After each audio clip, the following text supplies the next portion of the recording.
lintange wusirna katutup mega ginambaring tresna kang katon ana ing netra saiki wusirna merga ketaton cerita nanging kowe ora mangerteni marang tresna kang tulus suci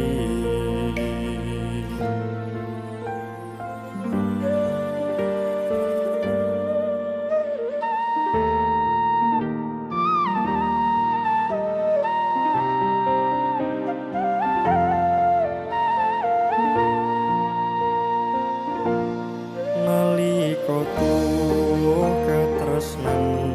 aku